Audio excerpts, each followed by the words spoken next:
भारत इतना कमजोर देश नहीं कि कोई दूसरा राष्ट्र उसके ऊपर एकाधिकार दिखाए। हमारी सेना पे हमें गर्व है और मुझे उम्मीद है कि अगर सरकार सख्त हो जाती तो इस बार आतंकवाद का समूल नाश हो जाता। जो रुख है वो स्पष्ट होना चाहिए, क्योंकि कल रात भी अगर आपको याद हो, सीज फायर के बाद भी रात भी पाकिस्तान की तरफ से ड्रोन भेजे गए। तो एक ऐसा सीज फायर है कि हमारे लोग वहाँ डर के साए में रह रहे हैं। बॉर्डर पे जो लोग रह रहे हैं मैं उनकी हिम्मत की दाद देता हूँ, लेकिन उनको डर के साए से निकालने के लिए सरकार को ठोस कदम उठाने चाहिए। हमारी जो, क्योंकि हम डॉक्टर बाबा साहब अम्बेडकर को मानने वाले लोग हैं, उन्होंने कहा प्रथम रंते भारतीय। जब देश के सम्मान और देश के गौरव की सुरक्षा का मामला होगा तो बाकी सब चीजें पीछे रखी जाएंगी। ये लड़ाई है जो बोध गया मुक्ति आंदोलन है, वो हम लोग लड़ते रहेंगे, उसको मजबूती से लड़ेंगे। दोस्तों, अभी हमारी मौजूदगी बिहार के पटना एयरपोर्ट पर है, जहां पर भीम आर्मी के चीफ और नगीना के सांसद चंद्रशेखर आजाद का आगमन होने वाला है। और देखिए, चंद्रशेखर आजाद के आगमन को लेकर तमाम जो प्रदेश लेवल के भीम आर्मी और आजाद समाज पार्टी के जो अधिकारी हैं, चंद्रशेखर आजाद का इंतजार कर रहे हैं पटना एयरपोर्ट पर। तो देखिए, चंद्रशेखर आजाद ये पटना एयरपोर्ट पर उतर चुके हैं और देखिए किस तरीके से जो उनके समर्थक हैं, डेलीगेट जो उनको दे रहे हैं। देखिए, चंद्रशेखर आजाद पीके आजाद समाज पार्टी के प्रदेश प्रभारी जो है उनको डेलीगेट दे रहे हैं। और देखिए जो समर्थक हैं, देखिए किस तरीके से सभी लोगों से हाथ मिला रहे हैं। और देखिए, चंद्रशेखर आजाद किन वजहों से आए हैं। कल राष्ट्र को संबोधित करते हुए पीएम मोदी ने कहा है कि अगर बातचीत कुछ होगी भी तो कश्मीर को लेकर के होगी। कैसे देखते हैं इसको सर? अब आप मुझे ये बताइए, एक तरफ अमेरिका के राष्ट्रपति ये कह रहे हैं कि हमने व्यापार की धमकी देके जो है दोनों देशों को सहमत कर लिया। कौन सच बोल रहा है, कौन झूठ बोल रहा है, इसका फैसला जो है, अब कल प्रधानमंत्री जी पे अवसर था कि वो अमेरिका के राष्ट्रपति को जवाब देते कि वो झूठ बोल रहे हैं।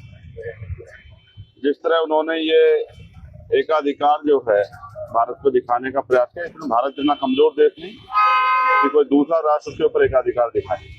हमारी सेना पे हमें गर्व है और मुझे उम्मीद है कि अगर सरकार सख्त हो जाती तो इस बार आतंकवाद का समूल नाश हो जाता। ऑपरेशन सिंदूर को लेकर कह रहे हैं कि वो स्थगित हुआ है, खत्म नहीं हुआ है। देखिए, मैं तो यही कहूंगा कि आतंकवाद जितना जल्दी खत्म हो जाए उतना अच्छा है, क्योंकि हमेशा हमारे सेना के जवानों की जान जाती है और उनकी जान कीमती है। यहाँ बिहार से भी एक सब इंस्पेक्टर जो हैं वो शहीद हुए हैं, उनके परिवार के प्रति मेरी संवेदनाएं हैं। लेकिन कल जिस तरह का सम्मान उस परिवार को मिलना चाहिए था, उस तरह का सम्मान जो है यहाँ की सरकार ने उनको नहीं दिया। इस बात का मुझे दुख। जेडीयू कोटे से सांसद है, उनका कहना है कि पाकिस्तान को और जवाब देना चाहिए। एनडीए गठबंधन पूरा देश यही चाहता है, पाकिस्तान को नहीं, आतंकवाद को जोरदार जवाब दिया जाए और ऐसा जवाब दिया जाए, और आतंकवाद को पनाह देने वालों को भी। और आप ये समझिए, जब से वक्फ वाले प्रकरण पे एनडीए के सहयोगियों का रुख जो है वो हाशिए पे जो लोग हैं, चाहे दलित हों, पिछड़े हों, मुसलमान हों, आदिवासी, उन्होंने देखा है, तब से साख तो जो है वो नीतीश कुमार जी की भी गिर गई। क्योंकि बिहार के लिए भी, मैं आज बिहार में हूँ तो रोजगार सबसे बड़ा मुद्दा है, बिहार या उत्तर प्रदेश। और जिस तरह आज भी बिहार का नौजवान पलायन करता है, ये चिंता का सबब है। इसका मतलब बिहार के नौजवान की चिंता यहाँ की सरकार को नहीं है। इसलिए जनता को इस बार बहुत सोच समझ के फैसले लेने हैं। तरीके से विपक्ष पार्टी मीटिंग बुलाने की बात हो रही है, स्पेशल सेशन की बात हो रही है। स्पेशल सेशन की मांग हम लोग कर रहे हैं कि बुलाया जाना चाहिए और जो रुख है वो स्पष्ट होना चाहिए, क्योंकि कल रात भी अगर आपको याद हो, सीज फायर के बाद भी रात भी पाकिस्तान की तरफ से ड्रोन भेजे गए। तो एक ऐसा सीज फायर है कि हमारे लोग वहाँ डर के साए में रह रहे हैं। बॉर्डर पे जो लोग रह रहे हैं मैं उनकी हिम्मत की दाद देता हूँ, लेकिन उनको डर के साए से निकालने के लिए सरकार को ठोस कदम उठाने चाहिए। के मौके पर आपका आगमन करने वाला था, आपको लोग वो आंदोलन कैंसिल हुआ इसी सिचुएशन की वजह से, जो सिचुएशन देश में थी हमारी जो, क्योंकि हम डॉक्टर बाबा साहब अम्बेडकर को मानने वाले लोग हैं, उन्होंने कहा प्रथम रंते भारतीय। जब देश के सम्मान और देश के गौरव की सुरक्षा का मामला होगा तो बाकी सब चीजें पीछे रखी जाएंगी। ये लड़ाई है जो बोध गया मुक्ति आंदोलन है, वो हम लोग लड़ते रहेंगे, उसको मजबूती से लड़ेंगे।